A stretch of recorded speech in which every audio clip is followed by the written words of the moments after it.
একটাবার কোরআনকে দাঁড় করান সংসদের ভিতরে, দেশটা পরিবর্তন হয়ে যাবে। চোর থাকবে না, গুন্ডা থাকবে না, দুর্নীতিবাজ থাকবে না। তাই তো ওরা ফতোয়া দেওয়া শুরু করেছে এখন, কোরআনের সাথে রাজনীতির কোনো সম্পর্ক নাই, মৌলবাদীদের সাথে আমাদের কোনো সম্পর্ক নাই, আমাদের ভিতর কোনো শরিয়া আইন নাই। ঠিক কিনা? ওরা ব্যাপকভাবে ফতোয়া দেওয়া শুরু করছে। নেগেটিভ সেন্সে দিবেন না ভাইজান। মিথ্যা কথা বললে আল্লাহ ওর উপর লানত করেন। যে ব্যক্তি মিথ্যা কথা বলে, মিথ্যা অপবাদ দেয়, ওর উপর আল্লাহ লানত করে। একজন ব্যক্তির নাম বললে অনেকে মন খারাপ করবেন। আমি এই কথাটা বলি, আমার দল আগে নাকি আমার ধর্ম আগে? বুঝে শুনে উত্তর দেন, কি আগে? ধর্ম আগে। আমার আল্লাহর সন্তুষ্টি আগে নাকি নেতার সন্তুষ্ট আগে? আমার বইয়ের সন্তুষ্ট আগে নাকি আমার রবের সন্তুষ্টি আগে? কথাটা ভালো করে বুঝবেন।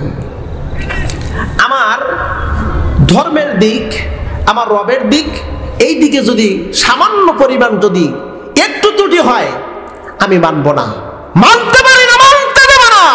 আমার শরীরের শেষ রক্তবিন্দু পর্যন্ত জিহাদ করে যাব। আমার রবের সন্তুষ্টি আগে, তারপরে নেতার সন্তুষ্টি। মিথ্যা অপবাদ আমরা সহ্য করব না। রুহুল কবির রিজভী মাথা গোলায় গেছে। গোলা যাওয়ার কারণ আছে। বাংলাদেশের যে গণজোয়ার, ইসলাম সবাই চায়, ইসলামকে দিয়ে দেশটাকে গঠন করতে চায়। গোটা বাংলার জমিনের মানুষ, গোটা বাংলার জমিনের মানুষ, আপনাদের ইচ্ছা মনে হয় নাই, তাই না? অনেক ভাই জানা আছে, নামাজ পড়ে, কিন্তু ইসলাম দিয়ে রাষ্ট্র গঠন হোক চায় না। আল্লাহর ভাষায় ও হলো কাফের, আল্লাহর ভাষায় ও হলো মুশরিক। সূরা সফ আয়াত নাম্বার 8 পরিষ্কার ভাবে উল্লেখিত। আল্লাহ পাক দিন প্রতিষ্ঠিত হবে, সকল ধর্মের উপর দিন প্রতিষ্ঠিত হবে, কিন্তু মুশরিকরা চায় না আল্লাহর জমিনে আল্লাহর দিন কায়েম হোক। যারা চায় না ওরা আল্লাহর ভাষায় হলো মুশরিক। নাম মোহাম্মদ, নামের পূর্বে মোহাম্মদ, নামের শেষে হোসাইন, ইসলাম, মাথায় টুপি, মুখে দাড়ি, গায়ে জুব্বা, হজ করছে, কিন্তু ইসলাম দিয়ে সমাজ প্রতিষ্ঠিত হোক এটা চায় না। কেন চায় না আমরা ভালো করেই জানি। কারণ নেতৃত্ব থাকবে না, মোটা অঙ্কের টাকা আর মেরে খাওয়া যাবে না, ওই যে বেগম পাড়ায় বাড়ি করা যাবে না, দিল্লি, আমেরিকা, ব্রিটেন, ওই রাশিয়া, ইংল্যান্ডে বড় বড় বাড়ি ঘর করা যাবে না। ইসলাম প্রতিষ্ঠিত হলে যার যা প্রাপ্য তাকে পাই টু পাই হিসাব করে দিতে হবে। অপ্রিয় বন্ধুরা, ইসলাম এমন একটা ধর্ম, আমরা বলি ইসলাম ধর্ম হলো শান্তির ধর্ম। ঠিক কিনা? ইসলাম হলো শান্তির ধর্ম। ইসলামের এই শান্তির ধর্মটাকে যারা গ্রহণ করেছে, অ্যাপ্রোভেট করেছে, তারাই কেবল পৃথিবীতে মহামানব, এবং তাদের ছত্রছায়ায় যারা যাবে তারাও মহামানবে পরিণত হবে। ইসলাম আর ইসলাম বাদ দিয়ে যা আছে সবগুলো হলো বাতিল, সবগুলো হলো তাগুত। তাগুতের অনুসরণ যারা করবে, ফাদাল্লা দালালাম মুবিনা, আল্লাহর কথা হলো তারা পথভ্রষ্টতার শিকড় থেকে শিকড়ে চলে গেছে। আপনাদেরকে লজ্জা দিয়ে একটা কথা বলি, নামাজের ইমাম আমরা নিযুক্ত করি, নামাজের ইমাম তাকওয়াবান, পরহেজগার, চরিত্রের ভিতর কোনো প্রকার ত্রুটি। ধরেন আপনাদের এই মধ্য ভাটের চরে একটা মসজিদের ইমাম আছে, ইমাম সাহেবের কোনো মতে একটু ধরা পড়ছে, ইমাম সাহেব লুচ্চামি করছে। লুচ্চামি করা বোঝেন নাকি আপনারা?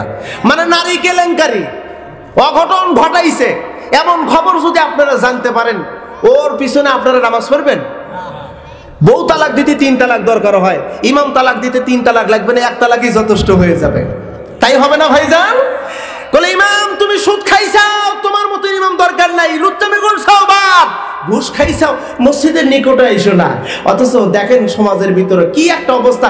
ইমাম আপনি দেখলেন এত সুন্দর চাকচিক্য সৌন্দর্য মণ্ডিত ফেরেশতা তুললো, নামাজের ইমাম এত পুত পবিত্র, আর নামাজের বাহিরের ইমাম ডিওজি দাঁড়ায় পেশাব করে, নামাজ পড়ে না একত্র, নেশা ছাড়া ঘুম ধরে না, নারী ছাড়া ঘুম ধরে না, ঘুষ, দুর্নীতি, অন্যায়, রাহাজানিতে চ্যাম্পিয়ন 1 নাম্বার, তাকে আপনি ইমাম মানলেন নামাজের বাহিরে? আপনি কয় নাম্বার মুসলিম? আপনি কি এর মুসলিম? আপনি কিসের মুসলমান? আপনার নেতা নির্বাচন করতে আপনি ব্যর্থ হয়ে গেছেন। আপনার নেতা নামাজের নেতা যেমন নেতা হবে, নামাজের বাহিরে হোক তেমন নেতা হওয়া দরকার। আল্লাহর সাথে ফাইজলামি করে একদল লোক, অবশ্য আপনাদের এই মুন্সিগঞ্জ এলাকায় নাই এরকম মানুষ, আল্লাহর সাথেও ফাইজলামি করে। বলতে হুজুর এটা আবার কেমন কথা বললেন আপনি? আমি বললাম আপনাদের এই মুন্সিগঞ্জে কেমন হয় আমি জানি না, কোনো মানুষ যদি মারা যায় কবরের মধ্যে রাখার সময় বলে বিসমিল্লাহি ওয়াবিল্লাহি ওয়া আলা মিল্লাতি রাসূলিল্লাহ। আপনারা কি পড়েন? এই কয়েকজন মন করে পড়েন, বাদ বাকি কেউ মুখে পড়েন না, সবাই পড়েন বিসমিল্লাহি ওয়াবিল্লাহ ওয়া আলা মিল্লাতি রাসূলিল্লাহ। আল্লাহ তোমার রাসূলের মিল্লাতের উপর রেখে গেলাম, বলে না? অথচ যার ব্যাপারে আপনি দোয়াটা পড়লেন, আল্লাহ এই লোকটাকে রাসূলুল্লাহর মিল্লাতের উপর রেখে গেলাম, সারা জীবন রাসূলের মিল্লাতের উপর থাকে নাই, সারা জীবন থাকে নাই, বরং রাসূলুল্লাহর মিল্লাতের উপর যারা ছিল তাদের বিরুদ্ধে মামলা করেছে, মিথ্যা মামলা দিয়ে হয়রান পেরেশান করে যার জুলুম ফাঁসির কাস্টে পর্যন্ত নিয়ে গেছে। রাসূলুল্লাহর মিল্লাতের উপর যারা ছিল তাদেরকে রাজাকার, আল বদর, আল শামস, জঙ্গি, তালেবান বলে বলে অপবাদ দিয়ে তাদেরকে সমাজের ভিতর তুচ্ছ তাচ্ছিল্য করে অপমান অপদস্থ করে হ্যাঁ প্রতিপন্ন করে চলেছে। ওর মিল্লাত চলেছিল জিয়া মুজিবের মিল্লাতের উপর চলেছে, শেখ হাসিনার মিল্লাতের উপর চলেছে, খালেদা জিয়ার মিল্লাতের উপর চলেছে, রাসূলুল্লাহর মিল্লাতের উপর চলে নাই। আল্লাহর কাছে কই আল্লাহ রাসূলুল্লাহর মিল্লাতের উপর রেখে গেলাম, আল্লাহ কয় ভণ্ডামি করার জায়গা পাইস না, জায়গা পাও না, সারা জীবন চলছে অন্যের মিল্লাতের উপরে, আর তুমি আজকে বলতেছো রাসূলুল্লাহর মিল্লাত। সাবধান, নেতা নির্বাচন করার জন্য একটু সাবধান হয়ে যান, সতর্ক হয়ে যান। ইমাম হবে আমার সেই ব্যক্তি যে ইমাম নামাজের যেমন ইমাম, আমার বাহিরের ইমামও হবে তেমন ইমাম। একমত আছেন তো ইনশাআল্লাহ? ও প্রিয় বন্ধুরা, আর বেশি লম্বা দিকে যাব না। আল্লাহ পাক বলেন এই কিতাব হলো মুত্তাকিনদের জন্য, আমি এই কিতাবটা নাজিল করেছি। মুত্তাকিন কারা? খুব গুরুত্বপূর্ণ কথা। আল্লাহ পাক বলেন আল্লাযীনা ইউমিনুনা বিল গায়বি, অদৃশ্যের প্রতি ঈমান আনয়ন করা। অদৃশ্যের প্রতি যারা ঈমান আনবে তারা হলো মুত্তাকিন। অদৃশ্য মানে কি? যা চোখে দেখা যায় না সেটা বিশ্বাস করা, ঠিক কিনা? আপনাদেরকে বলি, বাতাস আপনারা কেউ কোনোদিন দেখেছেন? বুঝে শুনে উত্তর দেন। কেউ কোনোদিন দেখেছেন? বাতাস কেউ দেখি নাই। গাছ যখন লতা পাতা লড়াচড়া করে, শরীরে যখন একটু লাগে তখন আমরা বুঝি না বাতাস হচ্ছে। বাতাস আমরা দেখতে পাই না, এটাকে আমরা বিশ্বাস করি, অনুভব করা যায়। রব দেখি নাই, না দেখে বিশ্বাস করি। তো রব দেখি না, রবের অনুভবটা কি? রবের সৃষ্টি, রবের নেয়ামত, আর রবের সৃষ্টির দিকে তাকালেই রবকে চেনা যায়, রবকে চেনা যায়।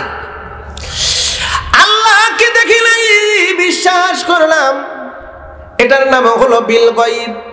ইয়াউমাল কিয়ামাম কেউ কোনোদিন দেখি নাই কিন্তু বিশ্বাস করি বিল গায়ব।